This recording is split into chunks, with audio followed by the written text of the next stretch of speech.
इतना ये पवित्र अवसर और गाय की पूजा के लिए आप सब रुड़की वासी यहाँ पर आए, और हमारा ये बहुत बड़ा सौभाग्य है कि हमारे जगत गुरु पूज्य श्रद्धेय वंदनीय राज राजेश्वर जी शंकराचार्य जी महाराज आए। एक बार सबकी ओर से उनको बहुत बहुत अभिनंदन है, प्रणाम है।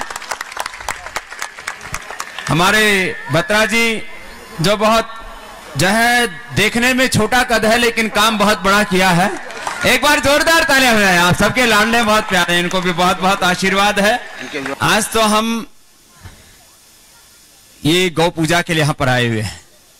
भगवान राम का जन्म गाय की वजह से हुआ। दशरथ जी के घर में भगवान राम का जो अवतार हुआ वो किसकी वजह से? गाय की वजह से। और भगवान श्री कृष्ण जिनको हम योगेश्वर कहते हैं, उनका जो योग है, उनका जो योगेश्वर की दिव्यता को जिन्होंने धारण किया, योग उनके भीतर पूरी तरह से घटित हुआ, तो उसके पीछे गौ माता का आशीर्वाद है।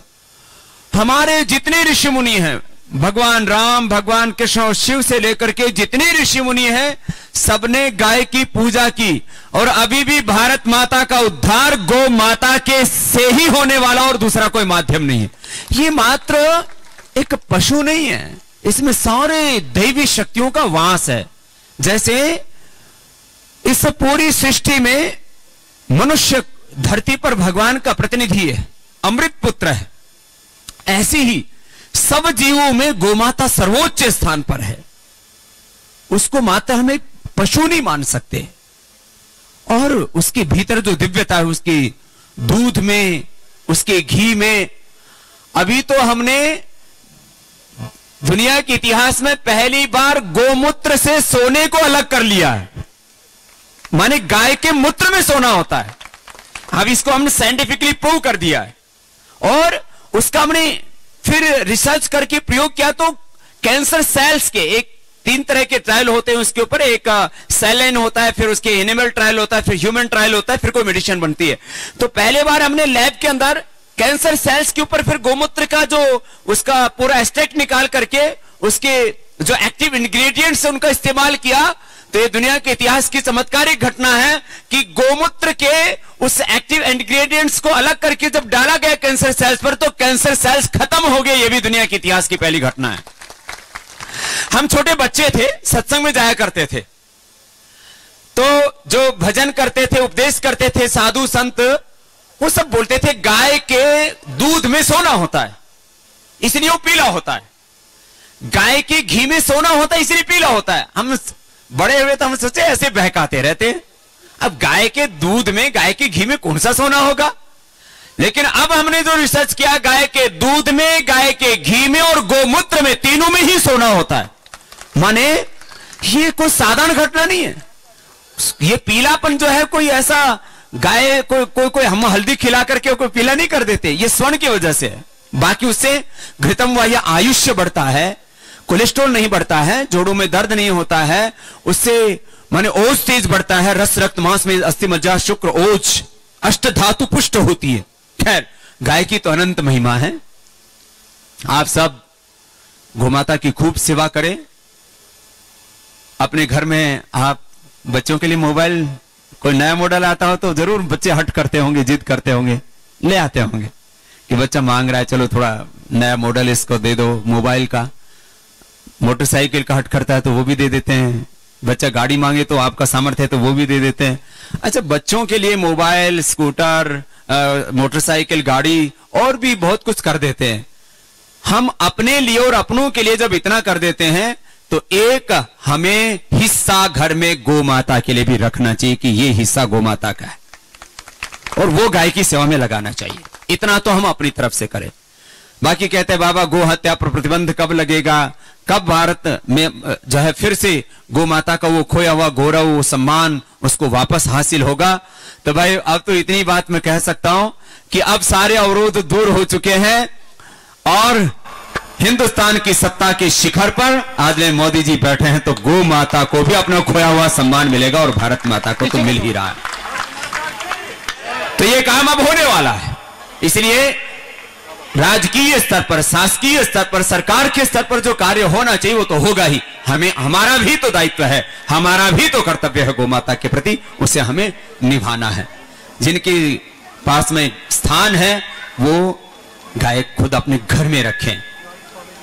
मैंने देखा देश और विदेश में आजकल पढ़े लिखे लोग कुत्ते पालते हैं और 25-50 हजार, 1-1 लाख रुपए के कुत्ते लाते हैं और सुबह उनको जब घुमाने ले जाते हैं तो एक पन्नी जो है वो अपने, मैंने विदेशों में भी देखा, भी हिंदुस्तान में बड़े शहरों में होने लग गया है, एक पन्ने अपने जेब में रखते हैं और उसका फिर जहां भी वो लैट्रिन कर देता है तो उसका लैट्रिन उठा लेते हैं उसी में। माने ये कुत्ते का लैट्रिन तो उठा सकते हैं, गाय का गोबर उठाने में इनको शर्म आती है। ये चीज खत्म होनी चाहिए हिंदुस्तान में। भाई कुत्तों के हम विरोधी नहीं है, लेकिन जब कुत्ते पाल सकते हैं उसके ऊपर, और मैंने सुना है ये कुत्तों वाले जो डॉक्टर हैं ये अच्छी कमाई करते हैं, उनके शैम्पू बड़े महंगे आते हैं, उनके साबुन आदि बड़े महंगे आते हैं, उनकी दवाइयां बड़ी महंगी आती हैं और उनका खाना आदमी से भी ज्यादा खर्चा आता है। जब उसको पाल सकते हो तो अपने घर में गोमाता को क्यों नहीं पाल सकते? ये भी संकल्प लें हम। और देसी गाय पालना भैया, ये विदेशी मामला ठीक नहीं होता गाय हो, कुत्ता हो, गधा हो, भाई देसी बढ़िया रहता सब देसी रखो। हा? पतंजलि योगपीठ में आपने गौशाला जो नहीं आया आके देखना, इधर हमने पतंजलि योगपीठ के पीछे ही जो गांव है बहादुरपुर सैनी, वहां आप जाकर के देखना। फिर उधर हमने आगे भी जो है तेलीवाला में भी करीब 1000 हमने देसी गाय रखी हुई है। पतंजलि योगपीठ की गौशाला में एक भी विदेशी गाय हमने नहीं रखी, सारी देसी गाय, साहिवाल, राठी, काकरोच, थारपारकर, जो भी गाय हैं। और सुनो, अभी तो हमारी 15-20 किलो दूध देती है गाय। ब्राजील में 40 से 60 किलो तक देसी गाय दूध देती है। आने वाले समय में हिंदुस्तान में हम देसी गाय से भी 40 से 60 किलो दूध दिलाएंगे आपको। ऐसी ये भी काम अभी चल रहा है और इसको आगे बढ़ाने वाले हैं। ये काम होना है अभी आगे। तो ये तो हुई गाय के बारे में बात। देखो भाई, गाय का दूध पियो, गाय का घी खाओ, आनंद से रहो, मस्त रहो। भैंस का दूध पियोगे तो भैंसे जैसा शरीर हो जाएगा, पाड़ी जैसी बुद्धि हो जाएगी। और वैसे भी देखो गाय का कितना सम्मान है। गाय को हम क्या बोलते हैं? गो माता। इस भैंस को तो आंटी भी नहीं कहते, मां है ना, तो उस मां का दर्जा उसकी दिव्यता की वजह से है। तो गौ माता का दूध पियो और सुबह उठ के प्राणायाम करते हो कि नहीं करते हो? सुबह उठ के थोड़ा फूंक मार लिया करो, नहीं तो फूंक जल्दी निकलेगी। फिर ये भस्त्रिका है, कपाल भाती। हाँ करते हो ना, किया करो। बहुतों के पेट मोटे मोटे हो रहे हैं, इधर भी खड़ा हुआ है ऊपर। ये एक सुबह सुबह उठ करके किया करो। इतना पेट हल्का होना चाहिए कि तुम देखो अंदर खींचो तो यहां तक ले जा सको।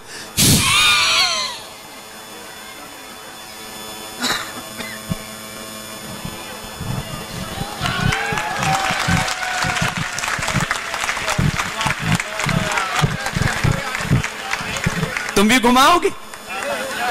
एक लाला जी है, बोले बाबा इसमें क्या, मैं करता हूं। आगे से घुमाने लगा तो पीछे से घूम गया।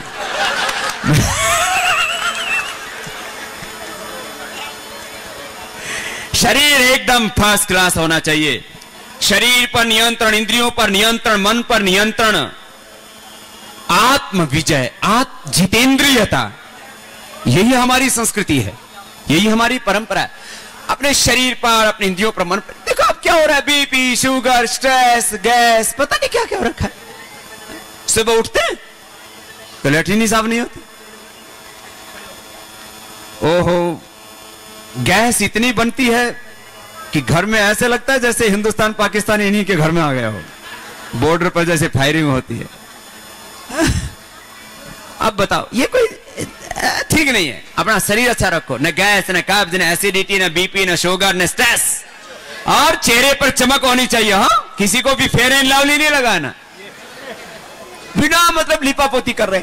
योग करो, प्राणायाम करो, गोमाता की सेवा करो, गाय का दूध का सेवन करो। ऐसे जो है अपने जीवन में एक बदलाव लाइए और आपका देह देवालय शिवालय बने, आपके भीतर देवत्व प्रकट हो। हम सब ऋषिशिकाओं की संतानें हैं, हम सब अमृत पुत्र हैं, भगवान की संतानें हैं। तो हम भारत माता की वीर प्रसूता संतानें, जो वीर प्रसूता भारत माता की हम संतानें, हमारे भीतर इतना शौर्य, इतना ओज, इतना तेज, इतनी दिव्यता होनी चाहिए कि हमें देख करके लगे कि ऋषि ऐसे ही होते थे। हम ये उदाहरण दें कि ऐसे ऋषि मुनि होते थे। आपको देख, आप ऋषियों के जीवंत प्रतिनिधि हो, ऐसी दिव्यता आप में प्रकट हो। आज तो मैंने थोड़ा सा बताया योग के बारे में, तो आप लोग अभी योगपीठ में अब दोबारा शिविर लगाएंगे, फिर आ जाना। अपने घरों में भी आस्था टीवी आप देखते ही हो, सुबह देख करके किया करो, मेडिटेशन भी किया करो, योगासन भी किया करो, प्राणायाम भी किया करो, और सुबह सुबह थोड़ा दौड़ भी लगाया करो। कुछ ना सुबह सुबह टहलते हैं खाली, और टहलने में भी जो है ना, जो है वो कम करते हैं, टोक ज्यादा करते हैं। ऐसे ऐसे बस ऐसे ऐसे ऐसे ऐसे सुबह सुबह ऐसे कम से कम मैं 5 किलोमीटर दौड़ लगाता हूं, और तुम माल पानी खूब खाते हो, फिर पड़े पड़े सड़ते रहते हो। पुरुषार्थ करो, शरीर से पुरुषार्थ, अमित जी, और बाह्य व्यापार में, खेती में, जीवन में, अध्यात्म में, धर्म में, योग में, सब जगह पुरुषार्थ ही पुरुष का प्रयोजन है। अतः त्रिविध दुख अत्यंत निवृत्ति अत्यंत पुरुषार्थ है, यही जिंदगी का मकसद है। तो आप सब ऐसे अपने जीवन को खूब संवारें, खूब प्यार मोहब्बत से रहें, और हमेशा खुश रहें। अभी भी बहुत से लोग थोड़े स्ट्रेस में, तो आप मुस्कुराइए, हाँ ऐसे तो थोड़ा खुश रहा करो। खुश रहने वाले की जिंदगी में कोई दुख नहीं आ सकता है। खुश, ये अनुकूलता प्रतिकूलता, ये मान अपमान, जय पराजय, लाभ हानि होता रहता है जिंदगी में। और हमारी खुशियां दूसरों के हाथों में नीलाम नहीं करनी चाहिए कभी भी। कोई चाहे तो हमें हंसा देता, कोई चाहे तो हमें रुला देता है, कोई खिलौने होता, ऐसे ही हो रहा है। ऐसा नहीं होना। अपनी खुशियों को दूसरों के हाथों में नीलाम नहीं करना, दूसरों के खिलौने मत बनना। अरे अपनी मस्ती में रहो, और जो आत्मा में परमात्मा प्रेरणा देता है, ये तो अंतर्वेद अंतर्ज्ञान है, उससे जियो बस। जो परमात्मा कहे वो करो। जिस काम से भगवान रोके उधर एक कदम भी आगे ना बढ़ाओ, और जिस काम में आत्मा साथ दे, चाहे सारी दुनिया की आसुरी शक्तियां तुम्हारे सामने खड़ी हों, उधर बढ़ जाओ। यही धर्म का मर्म है। अंतः प्रेरणा का कभी अनादर नहीं करना, वो भगवान की का आदेश है, उसका निर्देश है। खैर, आज थोड़ी देर के लिए आना हुआ। पूज्य शंकराचार्य जी महाराज जी भी हैं।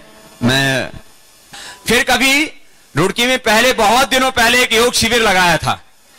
फिर अभी तब जब थोड़ा अच्छा मौसम होगा तो फिर रुड़की में एक बड़ा कार्यक्रम करेंगे, और सबको योग पूरा सिखाएंगे। हाँ, और सबको योगी बनाएंगे। भाई देखो, पूरी दुनिया को हमने योग सिखाया, रुड़की वाले पूरे योगी ना बने, ये तो फिर भाई हमारे को भी शोभा नहीं देता।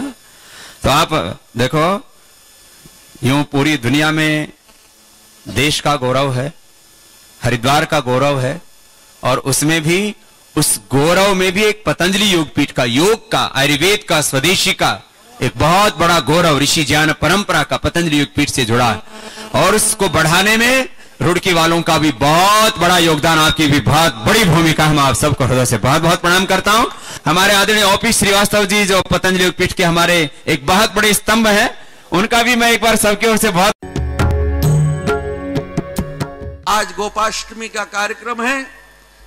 आज जो है वो गोपेश का, गाय ने भगवान का अभिषेक किया था, और जो आपने बताया कि भगवान राम का यानी रघुवंश का जो उत्पत्ति का कारण है वो गऊ है।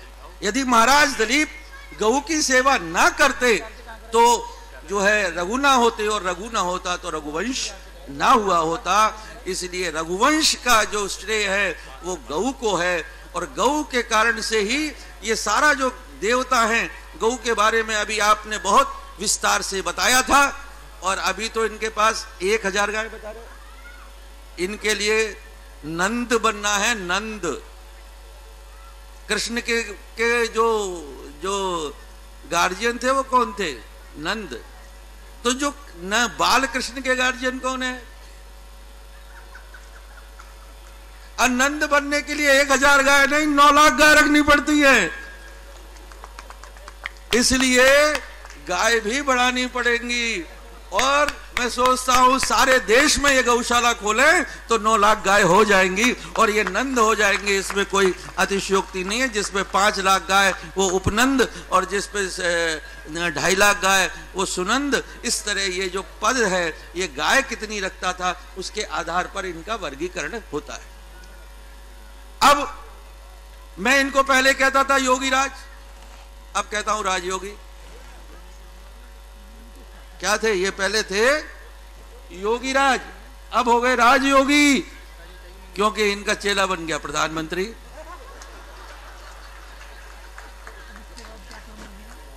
अभी आज ही सारी सुनाओगे? अरे आज ही हत्ते चढ़े हो। अब इनका शिष्य है प्रधानमंत्री देश का। इन्होंने बहुत बड़ा काम किया, काला धन का काम शुरू हो गया। लेकिन मैं इसके साथ साथ बाबा जी से कहता हूं कि इस देश में काले धन से भी बड़ी समस्या काले मन की है। और इसलिए काले धन तो आसानी से जो है सफेद धन में बदल सकता है, लेकिन काला मन उसको बदलने के लिए बहुत बड़ी बात, बहुत बड़ा अनुष्ठान करना पड़ेगा। और जो पातंजलि महाराज का जो अष्टांग योग और ये सारा विधान है, उसी से वो काला मन भी बदलेगा। आज इस देश में समस्या, अब ये लिस्ट आई है काले धन की, अभी तो छोटे छोटे आए हैं उसमें, कोई 20 करोड़ का, कोई 40 करोड़ का, कोई किसी का, कोई किसी का। अभी जो हजारों करोड़ वाले लोग हैं वो बाबा जी अभी बचे हुए हैं। अब आपने इस दिशा में जो बहुत काम किया, जन जागृति की, और वैसे भी इस संसार में जो है काला जो होता है वो तमोगुण का प्रतीक है और सफेद जो है वो सतोगुण का प्रतीक है। तो इस संसार को सतोगुण बनाने के लिए, बुद्धि को सात्विक बनाने के लिए गाय को पालने की आवश्यकता है। आप देखिए गाय का बछड़ा जब दूध पीते हैं आप गाय का, तो बछड़ा कैसे फुदकता है। और अगर भैंस का बच्चा हो, पड़ड़ा, जिसे कटड़ा कहते हैं, तो वो कैसे पड़ा रहता है। तो अगर अपने बच्चों को ये चाहते हो गाय नहीं पाल सकते, तो आज यहां से ये सौगंध लेकर जाओ कि हम अपने बच्चों को गाय का दूध पिलाएंगे। जिस दिन ये संकल्प कर लोगे उस दिन गौकशी इस देश में बंद हो जाएगी। लेकिन गाय नहीं पलती है। अभी बाबा जी कह रहे थे कुत्ते पालते हैं और गेट पर लिख देते हैं इस घर में बड़े खूंखार कुत्ते रहते हैं, सावधान। और अगर असली कुत्ता ना हो तो नकली कुत्ता, गाड़ी में प्लास्टिक का कुत्ता लटका लेंगे, पीछे रुई का कुत्ता रख लेंगे, सोते कुत्ता, उठते कुत्ता, जागते कुत्ता। और जब अंतमति सोगति, और जब पैदा हो गए अगले जन्म में तो क्या होगा। तो इसलिए सोचो क्या बनना चाहते हो। गाय का दूध पियोगे तो बुद्धिमान बनोगे, बछड़े की तरह फुदकोगे। और अगर भैंस का दूध पिया तो कटड़े की तरह बढ़ोगे। और एक आजकल तीसरा और दूध चला है, डब्बे का दूध। तो जो डब्बा का दूध पियोगे तो फिर खाली डब्बा ही रह जाओगे, खाली डब्बा, खाली बोतल। आज के नौजवान की स्थिति यही है। आज नौजवान में कुछ दिखता ही नहीं, मरियल सा, न चला जाए ना फिरा जाए ना, बस बोतल और सिगरेट। हद तेरी ऐसी तैसी सूरत है लड़की जैसी, तंग पैंट पतली टांगे लगती हैं सिगरेट जैसी। अरे देश का यही जवान तो है, देश की ये संतान है, ये इस देश की संतान है, इस देश का नौजवान है। इस नौजवान के आधार पर क्रांति करेंगे। कितनी बड़ी क्रांति अभी बाबा जी ने की है आप सब लोगों ने, इसलिए क्योंकि इन्होंने गाय का दूध पिया। आप लोग भी चाहते हैं तो बच्चों को गाय का दूध पिलाएं, ताकि गाय के दूध पीने से बच्चों की बुद्धि बनेगी। और गोवर्धन का जो आज आपने कार्यक्रम रखा है, ये भगवान श्री कृष्ण का जो आज गोपाष्टमी का दिन है, उनको आज गोपेश के पद से सुशोभित किया गया था। जब इंद्र ने वर्षा की और वर्षा के बाद जब इंद्र जो है परास्त हो गया और इंद्र ने जाकर उनकी स्तुति की और इसलिए ये जो एक विशेष पर्व है, इस पर्व पर आपने जो ये आयोजन किया, आप